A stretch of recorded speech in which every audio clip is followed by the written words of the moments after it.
지난 한 주간 우리가 새해 특별 새벽 기도회로 5번에 걸쳐서 야곱의 인생을 가지고 설교를 들었습니다. 원래는 이제 6번 설교하려고 제가 생각을 해서 미리 이렇게 그 설교 구조를 만들었어요.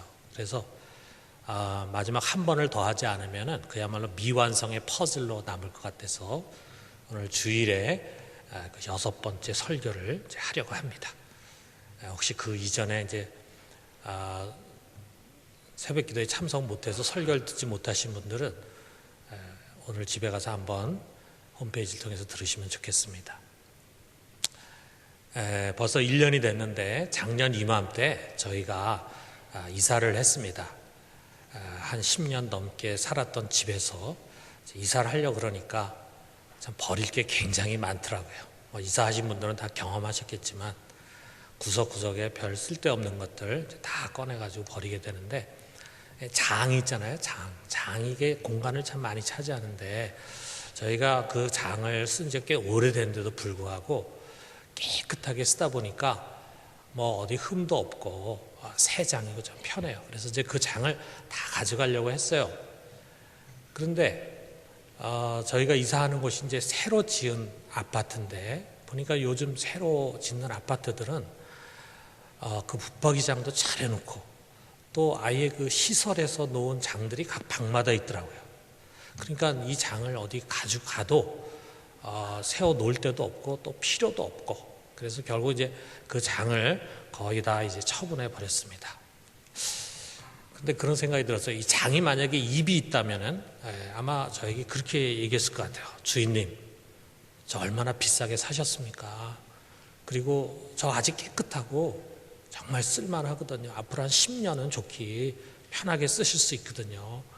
그런데 저를 어떻게 이렇게 버리고 가실 수 있습니까? 저는 억울합니다. 그럴 것 같아요. 그럼 저는 이제 그렇게 대답해야 되겠죠. 그래, 안다. 하지만 그 새 집에 이 장들이 있어가지고 너희들이 이제 필요가 없어졌는데 어떡하겠니? 내가 장을 이고 살 수 없지 않냐? 이제 이렇게 대답을 할 수밖에 없겠죠. 참 우리 당연한 이치인데, 여러분의 방의 그 공간을 차지하는 수많은 물건들은 여러분의 목적에 부합한 것들이어야 합니다.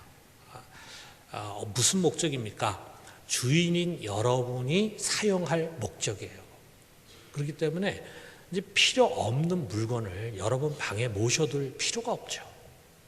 그냥 내버리거나 또는 뭐 다른 사람을 주는 거죠. 참 이 단순한 이치를 갖고 우리가 한번 세상을 봐요. 세상 사람들은 모두가 다 자기 인생의 주인이 자기 자신이라고 생각합니다. 그래서 자기 인생이다 보니까 자기 꿈이 중요해. 내 인생을 내가 어떻게 살 것인가, 자기 인생의 목표도 세우고 계획도 세우고, 그리고 거기에 자기의 인생을 자기 스스로가 이끌고 나가려고 합니다. 자, 그런데 우리가 하나님을 만날 때, 신앙을 가질 때, 우리가 신앙을 갖는다는 것은 하나님을 알아간다는 것이잖아요. 그런데 그 하나님을 알아갈 때 우리는 구약 성경에 보면은 가시떨기, 불타는 가시떨기 앞에서 모세가 신을 벗은 것처럼 우리 자신의 신을 벗게 됩니다. 우리 앞에 서 있는 그 하나님이 누구냐? 그는 홀로 스스로 계신 분이에요. 이 모든 세상 만물을 존재하게 하는 존재의 근원이에요. 그렇기 때문에 그분이 이 세상 만물의 주인이에요. 우리가 신앙이 없을 때는 그것을 모릅니다. 이 모든 것에 또 그 속에 속해 있는 우리 자신의 주인이 있다는 사실을 몰라요. 나 역시 그분이 만들고 그분을 위해서 존재하는 사람이에요. 참 우리 신앙의 눈이라는 것이, 그래서 우리로 하여금 여기가 바로 우리의 자리다, 그분을 위해서 존재하는 그분의 종이다라고 하는 것을 깨닫게 하는 것이 신앙이라 이거죠. 이걸 깨달은 사람은요, 삶의 이제 키워드가 달라져요. 어떻게 달라지느냐? 이전에는 내 행복, 그리고 내 꿈, 내 목적, 이것이 제일 중요했는데 이제는 그것이 아니에요. 하나님의 영광, 하나님의 나라, 하나님의 뜻, 이게 더 우선 우리가 찾아야 할 것이다. 그래서 주님께서 주기도문을 통해서 우리에게 그것을 가르쳐 주잖아요. 먼저 우리가 구할 것이 뭐냐? 우리의 양식, 또 우리와 관련된 필요한 것들을 구하는 것이 아니라 먼저 하나님의 이름이 거룩히 여김받고 그의 나라가 임하고 그의 뜻이 땅에서 이루어지기를 구하는 것이 우리 하나님의 자녀된 자들의 올바른 기도다, 이렇게 가르치지 않았습니까? 여러분, 우리 신앙인의 진정한 행복은 어디에 있는가? 그것은 그 참된 주인 되신 하나님께서 그의 목적을 위해서 나를 필요로 해. 내가 그분에게 필요한 존재가 되는 거예요. 그래서 그분이 나를 쓰시는 거예요. 그분이 쓰시는 귀한 그릇이 되는 거. 그것이 우리 신앙인에게서 가장 중요한 행복이라 이거죠. 우리 야곱에게 있어서 마지막 그 인생 코스가 우리에게 그것을 가르쳐 줍니다. 그는 처음에 베델에서 하나님을 만났어요. 그는 그의 할아버지인 아브라함의 하나님이고 그의 아버지인 이삭의 하나님이었는데 비로소 베델에서 나의 하나님이 됐어요. 야곱의 하나님이 됐어요. 그 베델의 하나님은 야곱에게 아브라함과 이삭에게 줬던 것과 똑같은 언약을 주셨습니다. 그 언약은 세 가지로 되어 있는데 첫 번째 뭐냐면 이 땅을 내게 기업으로 주겠다. 땅의 기업을 약속하시고, 또 하나는 너의 자손을 땅의 티끌과 같이 번성하게 할 것이다. 후손에 대한 약속을 주시고, 마지막으로 뭘 주냐면 너와 내 후손으로 말미암아 세상 모든 민족이 복을 얻을 것이다. 이것을 주셨어요. 그래서 그 언약은 땅의 기업과 그리고 자손의 번성을 약속하는 축복임과 동시에 그것은 사명을 담고 있는 것입니다. 무슨 사명이냐? 야곱과 그 후손을 하나님이 사용하시는데 뭐에 사용하냐 하면은 모든 민족으로 복을 얻고 구원을 얻게 하는데 사용할 것이다, 이거예요. 그 사명이 그 언약 속에 담겨 있는 거예요. 물론 처음엔 야곱은 잘 몰랐겠죠. 근데 하나님이 그것을 위해서 야곱을 하란으로 보내가지고 20년 동안 훈련 조교인 라반 밑에서 아주 훈련을 받고 연단을 받게 했어요. 그리고 거기서 또 자기가 전혀 원하지 않았는데 이상하게 결혼이 이상하게 돼가지고 그만 4명의 부인을 얻고 그리고 12명의 아들을 얻게 됐는데 그들을 하나님께서 이스라엘의 12지파로 세우기 위해서 준비했다 이거예요. 그리고 그 하란을 떠나서 이제 자기의 고향인 가나안으로 들어와 정착하는 모든 과정에서도 많은 것들을 많은 고난을 경험합니다. 에서와 만나는 사건, 야복강에서 하나님과 씨름하는 거, 그 다음에 세겜성에 들어와가지고 자기 외동딸 디나가 강간을 당해가지고 일어나는 여러 가지 일들, 이런 어려운 과정들을 통해서 하나님은 야곱과 그의 아들들을 알게 모르게 믿음의 사람들로 강하게 빚어 가셨던 거예요. 그런데 이것이 시련의 끝이 아니었습니다. 야곱은 12아들이 있었는데 그 중에서도 이렇게 더 사랑하는 아들이 있었어요. 누구냐면 야곱과 베냐민이에요. 왜 더 사랑하느냐? 야곱의 부인이 4명이지만 거기서 진짜 야곱이 사랑하고 결혼하려고 했던 여자는 라헬이에요. 그 라헬의 소생이 바로 이 야곱과 베냐민이었기 때문에 이 두 아들을 사랑하는데 그 중에서 특별히 베냐민은 아주 총기가 넘치고 그리고 꿈을 꾸는 그런 뭔가 영감이 있는 영민한 그런 아들이었기 때문에 이 요셉을 가장 사랑했습니다. 그런데 어느 날 아들들이 이 야곱에게 뛰어들었어요. 손에 옷을 하나 들고 뛰어들어왔는데 아버지에게 뭐라냐? 아버지, 우리가 이 옷을 찾았습니다. 이 옷이 아버지 아들 요셉의 옷이 아닌지 한번 확인해 보십시오. 그래서 그 옷을 받아들었는데 채색 옷인데 야곱이 보니까 틀림없이 자기 아들의 옷입니다. 그런데 그 옷에 피가 흥건하게 젖어 있는 거예요. 야곱이 순간,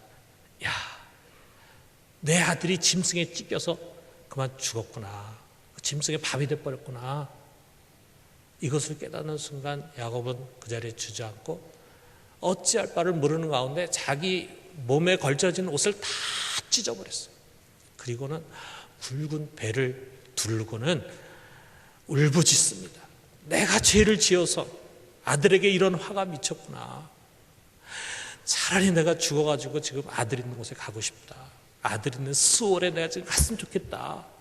그래서 막 부르짖습니다. 그 아들을 잃은 슬픔을 누가 위로할 수 있겠어요? 그것도 제일 사랑하는 아들이었고 제일 기대하는 아들이었는데 어떻게 그에게 이런 일이 일어날 수가 있습니까?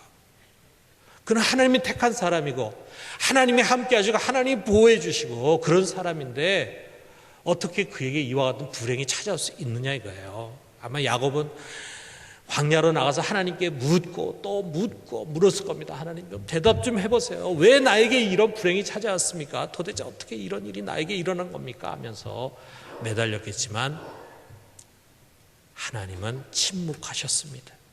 그에게 나타나지도 않았고 또 아무런 답을 응답으로 음성으로 들려주지도 않았어요. 우리 성경에 나와 있지는 않지만 우리가 일반적으로 생각해 볼 때 그가 그 아들을 잃은 상처를 치유받는 데는 많은 세월이 필요했을 거예요. 그런데 그에게 또 다른 고난이 기다리고 있었습니다. 그것은 뭐냐면은 이제 아주 혹독한 가뭄이 시작이 된 거예요.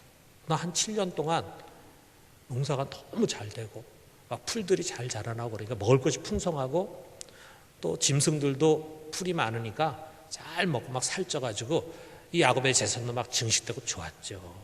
그런데 그 7년의 풍년이 지나고 난 다음에 흉년이 시작이 되는데 뭐 여기뿐만이 아니라 뭐 온 중근동에 흉년이 시작되는데 이게 보통 가뭄이 아니에요. 비가 하나도 내리지를 않습니다. 비가 안 내리니까 어떻게 되겠어요? 땅이 말라 들어가겠죠. 땅이 마르니까 풀이 자라지 않는 거죠. 풀이 자라지 않으니까 자연히 짐승이 먹을 것이 없다 보니까 짐승이 죽어갑니다. 여러분 야곱이 이 암담한 현실 앞에서 가만히 있었겠어요? 아마 희생 제사를 드리고 하나님께 간절히 간곡히 기도했겠죠. 목자가 말이야 양이 하나씩 두씩 죽어 소가 하나씩 두씩 죽어가는 모습을 볼 때 얼마나 괴로웠겠어요. 하나님 제발 비를 좀 내려주십시오. 좀 살려주십시오. 이렇게 하는데 1년 내내 비가 안 옵니다. 그 다음에 가서도 비가 안 옵니다. 자 이렇게 되니까 이제는 짐승의 문제가 아니라 사람이 먹고 사는데 문제가 생겼어요. 근데 얘기 들어보니까 애굽에 양식이 많아가지고 거기에 이제 양식을 사러 가나안 사람들이 가는 거예요. 그러니까 야곱도 자기의 아들 중에 지금 11아들이 남아있는데 그 중에 베냐민은 빼고 나머지 10아들에게 너희들도 애굽에 빨리 가가지고 양식을 사와라. 그래야지 우리가 살 수 있지 않냐 했어요. 베냐민은 안 보냈습니다. 혹시라도 베냐민에게 화가 미칠까 봐. 그래서 이 10아들이 갔다가 오는데 아마도 빨리 갔다 와도 몇 주가 걸렸을 거라 이거예요. 그 몇 주 동안 야곱이 얼마나 노심초사했겠습니까? 이게 무슨 짓입니까? 애굽이라고 하는 먼 지역까지 가가지고 그걸 들러매고 오는데 혹시라도 중간에 강도를 만나지 않을까, 무슨 일이 생기지 않을까, 뭐 그러지 않았겠어요. 근데 기다린 끝에 그 아들들이 말이야 다 큰 양식 주머니를 들러매고 그리고 왔어요. 정말 다행이죠. 기뻤겠죠. 얼마가는 이제 살 수 있겠죠. 근데 보니까 시몬이 안 보여. 그리고 양식 자루를 다 풀어보니까 그 안에 곡식만 들어있는 게 아니라 그들이 가져갔던 돈이 다 들어있는 거예요. 돈 뭉치가. 와, 우리가 곡식도 없고 돈도 없고 잘 됐다 이렇게 기쁜 것이 아니라 그들이 마음이 철렁 내려왔습니다. 두려움이 그들 속에 엄습하는 거예요. 그러면서 이제 아버지 그 아들이 일어났던 일을 얘기해 줍니다. 아마 이렇게 얘기했죠. 아버지 우리가 같이 내려가가지고 거기 양식을 사는데 줄을 서 있었습니다. 그런데 그 땅에 바로 밑에 버금가는 그 나라에서 가장 실권을 갖고 있는 무서운 총리 되는 사람이 수행원들을 쫙 끌고 오는데 우리 겁이 나더라고요. 그런데 그 사람이 쭉 지나가다가 우리를 보더니 갑자기 우리를 뚫어지게 보면서 그들이 와서 하는 말이 너희 놈들은 우리 땅을 정탐하러 온 첩자지 이러는 거예요. 그러면서 우리를 어디론가 끌고 갔는데 우리가 너무나 무서웠습니다. 그래 가가지고 거기서 그분에게 아닙니다. 우리는 첩자가 아닙니다. 우리는 그냥 평범한 시민입니다. 우리는 가나안에 사는 사람들인데 우리 아버님이 계시고 12명의 아들이 있어 그 중에 하나는 죽었고 하나는 집에, 막내는 집에 있고 우리 10명이 지금 와가지고 그냥 양식 사러 온 겁니다. 제발 우리를 의심하지 말아주세요 하고 비니까 거기 있는 그 총리, 그 무서운 총리가 엄한 말로 얘기하는 것이, 좋아, 너희가 만약에 첩자가 아니라면 다음에 올 때 그 막내 아들 데리고 와라. 그러면 내가 너희들이 첩자가 아니라서 믿어주겠다 하면서 시몬을 억류해가지고 가두고, 그리고 우리 10명을 보내가지고 우리 10명이 이렇게 온 겁니다. 이렇게 이제 아버지에게 보고를 하는 거예요. 이 말을 듣고 야곱은 또 가슴이 철렁 내려왔고 큰 충격을 받은 거죠. 세상에 일이 꼬여도 이렇게 꼬일 수가 있습니까? 가나안에서 거기에 곡식 사러 내려가는 사람이 한둘이 아닌데 왜 하필이면 그 총리라고 하는 사람이 자기 아들들을 이렇게 지목해가지고 정탐꾼이라고 얘기하냐. 뭐 특별하게 다르게 생긴 것도 아니고 무슨 무장을 하고 간 것도 아닌데 왜 하필이면 많은 사람들 중에 자기 애들을 첩자라고 해가지고 괴롭히고 겁을 주고 그렇게 해가지고, 첩자는 무슨 첩자냐, 베냐민을 또 어떻게 데려가라고 하는 말이냐 하면서 야곱이 자녀들에게 단호하게 얘기했어요. 내가 요셉을 잃었다. 그 요셉을 잃고 내가 얼마나 고통스럽고 살 맛을 잃었는지 너희들이 알지 않냐. 근데 이제 시므온을 잃었다. 그리고 이제 만약에 베냐민까지 잃는다면 나는 살 수 없다. 그러니까 너희가 베냐민 데려가려면 나를 죽이고 데려가라. 참, 우리 가족들하고 이런 이야기를 나눌 정도라면 얼마나 참 참담하고 고통스러운 시간들이었겠습니까? 그러니까 자녀들이 아무도 이제 그 말을 꺼내지 못하는 거죠. 그런데 문제가 뭡니까? 가지고 온 양식을 이제 자꾸 먹다 보니까 양식이 떨어져 가는 거예요. 그러다 보니까 이제 아들들이 아버지를 자꾸 찾아갑니다. 아버지, 이러다가 큰일 납니다. 이제 가족들 다 죽습니다. 우리가 어차피 거기 갔다 오려면은 시간이 많이 걸리는데 지금이라도 빨리 가야 됩니다. 가서 양식을 가져와야지 살 수 있지 않습니까? 그러면서 특별히 유다라고 하는 사람이 자기 아들 둘을 데려와가지고 하는 말이, 아버지, 내가 이 담보물로 아버지에게 맡기겠습니다. 내가 만약에 베냐민을 데려오지 못하면 내 두 아들을 죽이십시오. 내가 꼭 무슨 일이 있어도 내가 데려오겠습니다. 그렇게 하니까 야곱도 더 이상 버틸 수가 없는 거죠. 그래서 어느 날 결단을 합니다. 그래가지고 내가 하나님께 은혜를 구하고 전능하신 하나님께서 그 무시무시한 총리의 마음을 움직여서 우리 시몬과 베냐민 꼭 다시 돌아오도록 기도하겠다 하면서 창세기 43장 14절에 보니까 내가 자식을 잃게 되면 이르리로다. 그리고 그냥 자기를 내려놓습니다. 내가 이제 베냐민 잃으면 그냥 잃겠다 결단하고 베냐민을 보냈어요. 그리고 그들이 돌아올 때까지 참 얼마나 마음이 좋아했겠습니까? 아들들이 꼭 무사히 돌아오기를 기도하고, 더 나아가서 특별히 그 어린 베냐민, 엄마를 일찍 잃어버린, 그리고 형을 잃어버린 그 불쌍한 베냐민, 그 베냐민을 꼭 하나님 돌아오게 해주십시오. 이렇게 간절히 기도하지 않았겠어요? 네, 마침내 그 아들들이 이제 드디어 돌아왔어요. 그런데 돌아와가지고 정말 상상할 수 없는 뜻밖의 얘기를 전하는 거예요. 뭐라 그러냐면, 아버지, 요셉이 살아있습니다. 요셉이 애굽의 총리가 되어 있었습니다. 그 애굽 총리가 요셉이었습니다. 이렇게 얘기하는 거예요. 그 믿을 수 있겠어요? 야, 아니, 짐승에 물어뜯겨 죽은 요셉이 어떻게 애굽의 총리가 되냐. 야곱이 안 믿었죠. 그런데 자식들의 권고에 의해서 밖에 나가보니까 거기에 수레가 있는데 바로 왕이 보낸 수레예요. 그러니까 애굽에 제일 좋은 수레를 보내지 않았겠어요? 이런 수레를 이런 촌 사람들이 어떻게 볼 수 있었겠어요? 그 수레를 보는 순간 자식들이 지금 거짓말하는 것이 아님을 알게 됐어요. 믿게 됐어요. 그것을 믿자, 그 이야기를 믿자, 모든 것이 달라졌어요. 요셉이 죽은 이후에 야곱은 기운이 다 쇠잔한 그런 늙은이가 되고 말았는데, 우리 성경에 보니까 그가 그 수레를 보자 다시 기운이 소생했다 그랬어요. 그러면서 창세기 45장 28절에 보니까 이스라엘이 이르되 조카도다. 내 아들 요셉이 지금까지 살아있으니 내가 죽기 전에 가서 그를 보리라 하니라. 그리고 그 국무총리가 된 요셉의 요청대로 모든 가족들을 데리고, 그리고 종들을 데리고, 그리고 그의 짐승들을 데리고 이제 애굽으로 내려가게 됐습니다.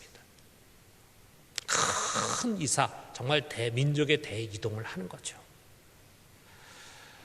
누가 뭐라 그래도 야곱은 절대로 그런 이사를 할 사람이 아닌데 그런 이사를 하지 않으면 안 되는 상황이 되는 거죠.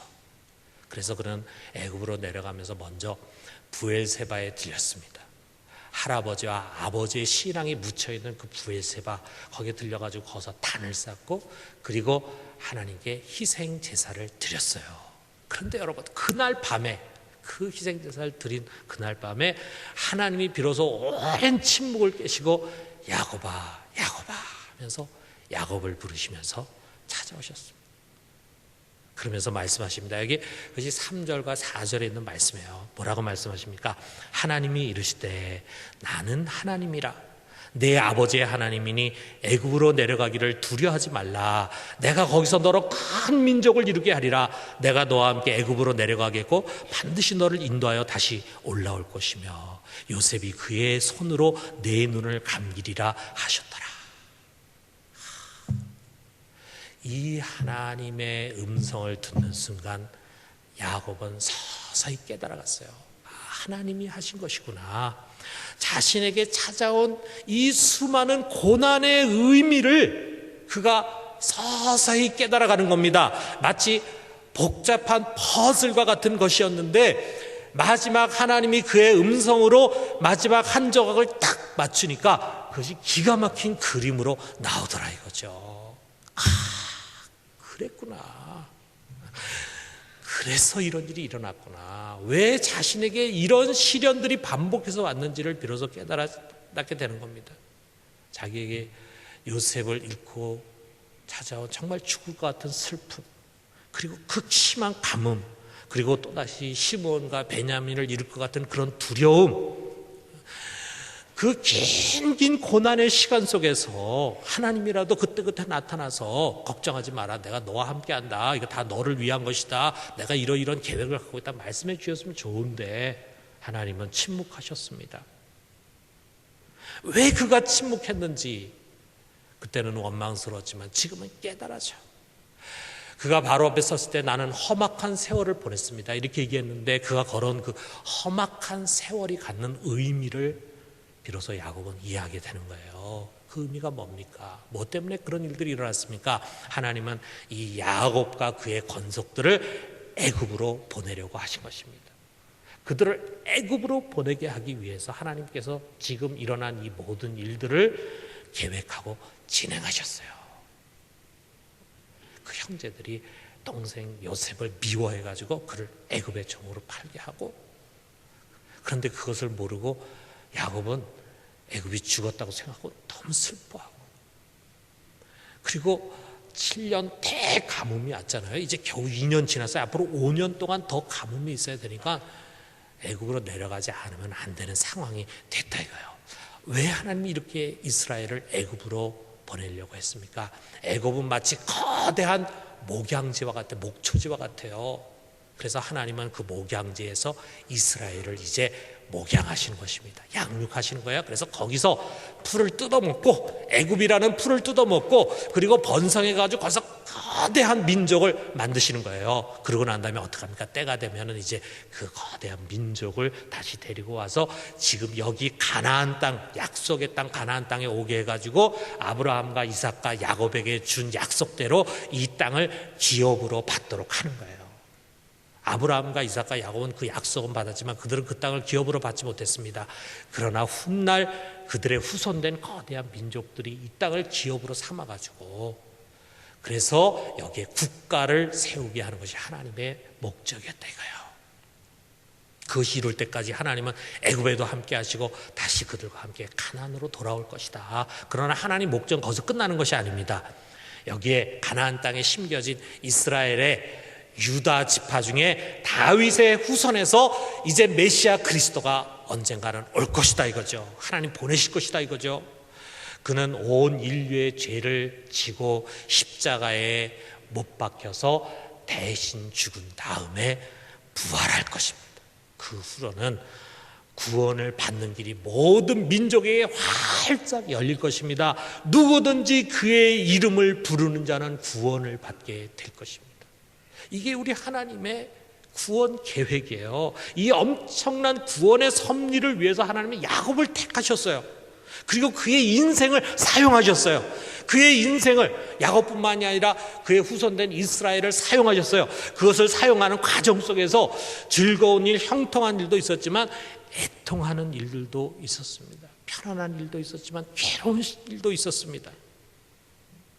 하나님이 때로는 선지자와 이러한 사람들을 통해서 시원하게 가르쳐주기도 하셨지만 오랜 시간 침묵의 기간도 있었습니다.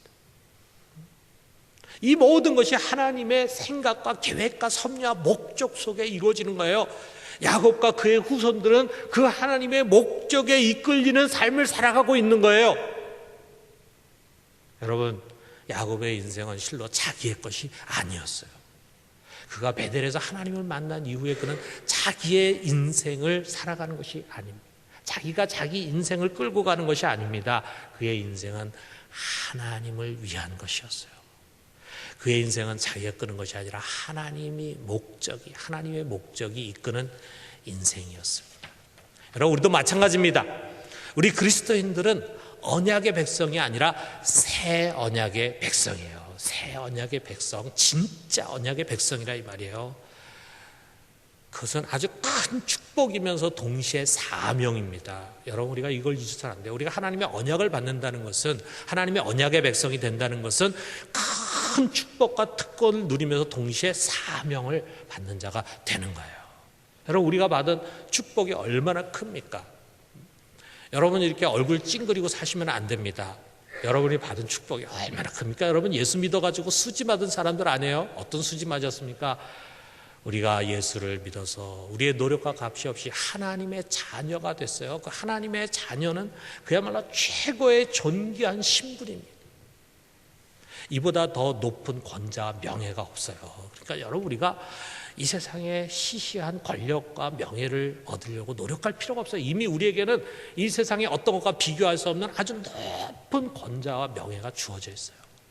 아울러 우리 모두에게 그리스도로 말미암아 하나님은 엄청난 재산을 유산으로 받는 상속자가 되게 하셨어요. 그리스도와 함께 우리는 그의 상속자가 되는 겁니다. 지금 우리 손에 쥐고 있지 않지만 하나님 우리에게 약속하셨어요. 반드시 줄 것이다. 그리고 그 보증으로 우리에게 성령을 보내주셨어요. 그런데 하나님 우리에게 줄 재산은 정말 세계 최고의 갑부라고 하는 빌 게이츠는 비교할 수도 없는 어마어마한 것입니다. 여러분, 예수 그리스도로 말미암아 여러분과 나는 이미 성공한 자가 됐어요. 최고의 재산도 우리가 손에 쥐게 되고 가장 높은 권력과 가장 높은 명예를 이미 소유한 자가 됐어요. 그렇기 때문에 여러분, 우리의 남은 인생은요, 뭐 시시한 것들 또 손에 쥐고 성공하기 위해서 다 살려가는 삶이 아니라 덤으로 사는 인생일 뿐입니다. 덤으로 사는 인생. 여러분과 나는 덤으로 사는 인생이에요. 이 덤으로 사는 인생을 하나님은 그의 나라와 그의 뜻을 위해서 쓰기를 원하십니다. 그래서 그 목적을 가지고 인도하시는 거예요. 그래서 여러분, 우리 하나님의 자녀의 인생은요, 자기 원하는 대로 되는 것이 아닙니다. 여러분, 때로 내가 기도하는데 왜 내가 원하는 대로 이루어지지 않지라고 생각이 들 때, 하나님이 내가 원하는 대로가 아니라 그분이 원하는 대로 나를 끌고 가시는구나, 이렇게 여러분이 생각하면 돼요. 여러분, 지금까지 우리가 살아온 길을 되돌아보면은요, 내가 내 인생을 끌고 온 것 같지만 그렇지 않아요. 우리 주님께서 우리의 인생을 끌고 오셨습니다. 주님께서 우리의 인생을 인도해 오셨습니다. 여러분, 이거 믿으십니까? 주님이 우리의 목자가 돼서 우리의 인생을 끌고 오셨어요. 내가 원하는 방향대로 끌고 간 것이 아니에요. 그분이 원하는 방향대로 끌고 가신 거예요. 때로는 우리가 그 당시에 참 하나님이 왜 이런 일을 나에게 일어나게 했는지 말씀해 주시지 않고 가르쳐 주지 않으니까 그 하나님의 침묵 속에서 나에게 지금 일어나는 이 힘들고 어려운 일들이 이해가 되질 않았죠. 그런 순간들이 많이 있었죠. 어쩌면 지금도 그런 순간 속에 있는 분들이 있을지 모릅니다. 그렇지만 조금 지나고 난 다음에 보면은 여기 야곱과 같이 그 퍼즐이 맞춰질 겁니다. 그랬구나. 그래서 하나님이 나를 그곳에 보내셨구나. 그래서 하나님, 내가 그런 고생을 바가지로 하게 했구나 라고 하는 것이 느껴진다 이거예요. 주님이 우리를 어떻게 인도해 가십니까? 우리를 여러 모양 여러 상황 속에서 좋은 그릇으로 주님 우리를 빚어가십니다. 그리고 그의 선한 일에 사용을 하시는 거예요. 선한 일에. 우리 하나님이 갖고 계신 뜻은 선한 뜻이잖아요. 그 선한 뜻에 우리를 사용하시는 거예요. 그래서 여러분, 때로 우리에게 고난도 올 수 있고 좋은 일도 찾아올 수 있고 힘든 일도 찾아올 수 있지만 그 모든 것은 궁극적으로 나를 위한 거죠. 하나님이 나를 가장 좋은 곳으로 채워주시고 가장 좋은 길로 인도하시죠. 그런데 거기로 끝나는 것이 아닙니다. 그보다 더 궁극적인 것은 그는 그 모든 것을 통해서 나를 가장 좋은 길로 끌고 가시면서 그 나를 통해서 그분의 뜻을 이루기를 원하시는 것입니다. 그렇기 때문에 여러분, 우리 믿는 사람들에게는요, 정말 생각의 전환이 필요해요. 내 인생은 내가 아니라 하나님의 목적이 이끄는 인생이 되도록 나를 그분에게 맡기는 것입니다. 여러분, 잘 사는 사람, 많이 가진 사람, 편하고 형통하고 문제없고 모든 것이 다 잘 돼서 걱정할 것이 없는 길을 가는 사람이 그게 행복한 사람이 아니에요. 우리가 예수를 모를 때는 그걸 행복이라고 생각했죠. 그러나 우리 믿음을 가진 사람, 그게 행복이 아니에요. 뭐가 행복입니까? 나의 주인에게, 나의 주인 되신 우리 주님에게 필요한 사람이 되고 여전히 내가 그의 손에 쓰임 받는 그것이 가장 큰 행복이고 가장 큰 기쁨이 되는 것입니다. 우리 생각의 전환이 필요해요. 이 생각을 전환하지 않으면요, 우리가 예수를 믿으면서도 감사하지 못하고 기뻐하지 못하고 행복하지 못해요. 여러분, 제가 이제 3개월, 4개월 전에 수술했잖아요. 이 목 수술이 아주 큰 수술입니다. 네, 당연히 전신 마취도 하고, 그리고 여러분이 아시는 것처럼 이제 그 제 목에 뼈가 막 자랐잖아요. 뼈가 이상한 뼈들이 자랐으니까 그 뼈도 다 갈아내고, 그리고 그 갈아낸 그 사이사이에 인조뼈를 집어넣고 그 다음에 그걸 못으로 이제 탁 고정을 시키는 그런 수술이니까 이게 보통 수술이 아니잖아요.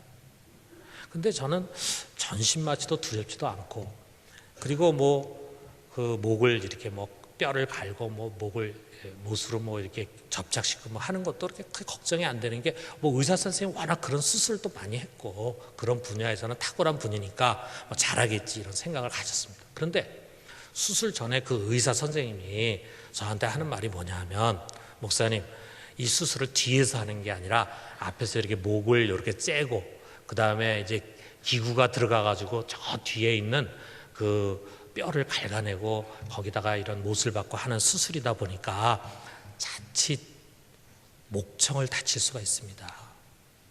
이렇게 겁을 주는 거예요.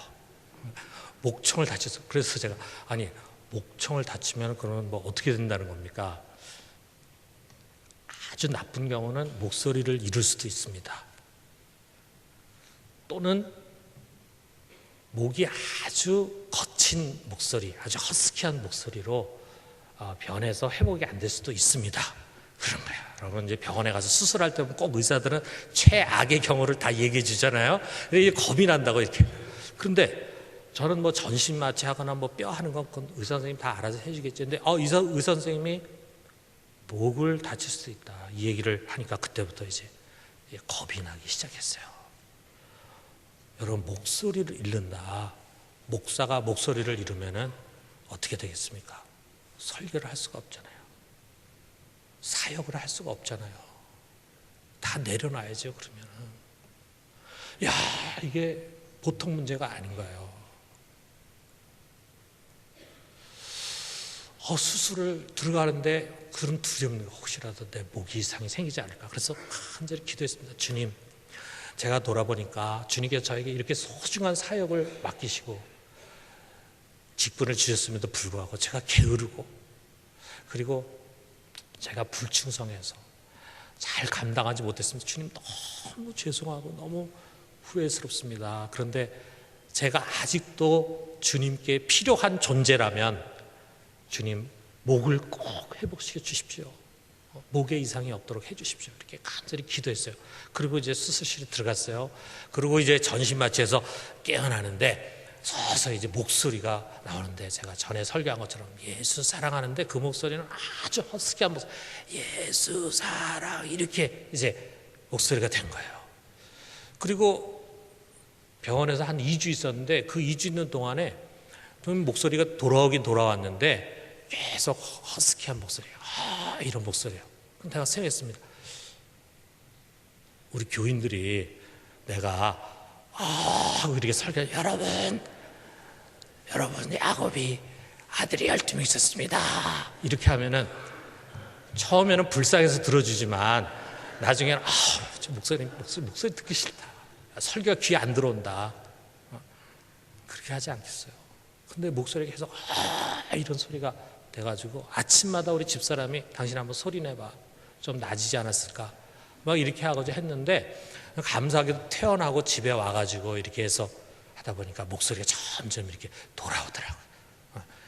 여러분 어떻습니까? 제 목소리 다 돌아왔나요? 네, 아직 100%는 아닌 것 같지만 그래도 목소리가 회복이 됐습니다. 그래서 제 목소리가 다시 돌아왔다는 것이 기쁜 것이 아니라 그것보다도 하나님이 나를 아직 사용하기를 원하신다. 하나님이 아직 내가 이 강단에 서서 하나님의 말씀을 전하기를 원하신다. 그 사인을 받은 것 같아가지고 너무 기뻤어. 우리 하나님 이제 나를 아직도 쓰기를 원하시는구나. 나를 그의 도구로 사용하기를 기뻐하시는구나.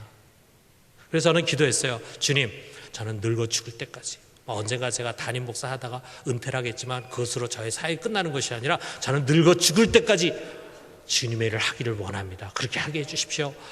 평탄한 길, 편한 길 원하지 않습니다. 그것이 평탄한 길이건 험한 길이건 제가 원하는 것은 저의 인생이 마지막까지 주님의 나라와 주님의 뜻을 위해서 귀하게 쓰여지기를 원합니다.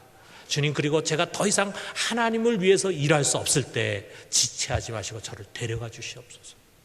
하나님의 일을 하지도 않으면서 세상에 남아있는 것은 저에겐 견딜 수 없습니다.